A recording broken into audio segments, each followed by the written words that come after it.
You're both smiling at that one. You come off and you think, oh, Gaffer, are you happy with me? I mean, that phrase, he was one of the main culprits. You think, God, how do you please you're that not guy? going to get away with much. The demands, no, you're not. And actually, I know you're looking at it different. I'm watching the game on the telly yesterday, and he looked great. And his goal, he liked his interview before it. You're just seeing a wee bit of his personality, which is always nice too. But the goal was good. He was the main man, the guy who really impressed me. And I think he could actually, in terms of transfer value and importance to Celtic, could emerge as our most important player this season, even ahead of Kyogo and different guys and Jota, is Matt O'Reilly.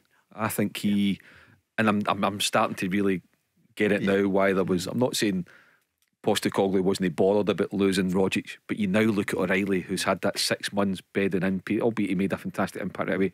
O'Reilly looks to me as if he could emerge as a multi-million-pound talent. I mean, proper. And then Jota. But the other thing that maybe concerned me, Paul, is like, again, Hatate, really good, brilliant, but seemed to kind of lose his energy again. Like, putting so much into the first 55, 60 minutes. Kyogo as well, and I know they've got Giacomakis to come up, but I think that's something that that would be, the manager would be thinking about as well. Just like, how do they preserve the energy levels a wee bit more? I don't know, Barry. Like I'm not, unless he's just told, look, you just go and batter it for an hour, then you're coming off. I'm not sure. Watching the game, I mean, when they lost the ball yesterday, that's the thing that jumped out at me, man. They were like straight at it. Maeda. Yeah, the energy levels, but O'Reilly.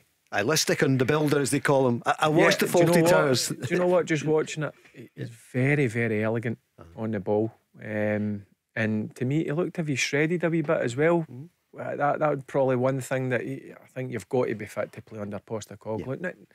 The modern day game, you've got to be an athlete. And that was one thing that you could maybe say about O'Reilly. Maybe he needed to get a bit more fitter, but I can't disagree with Mark. I think his touches on the ball, I just think at times left-footed players look better. But you think, because it's the fewer. But you can see why Rogic wasn't kept. And when they signed him for MK Dons, he's very similar to Rogic. That kind of elegant. He drifts, he floats across the pitch. He's got an eye for a pass. He can score a goal. He's got it all. Got everything. And obviously there've been reports that Leicester City fancy him. Mark, could you see that happening? There's a day, we've got 4 weeks left. Well, I just seen the transfer window. Newcastle have stepped in 50 million now. So. 50, is it? It was 40 yesterday, 50 million. Up wow. 10. Yeah.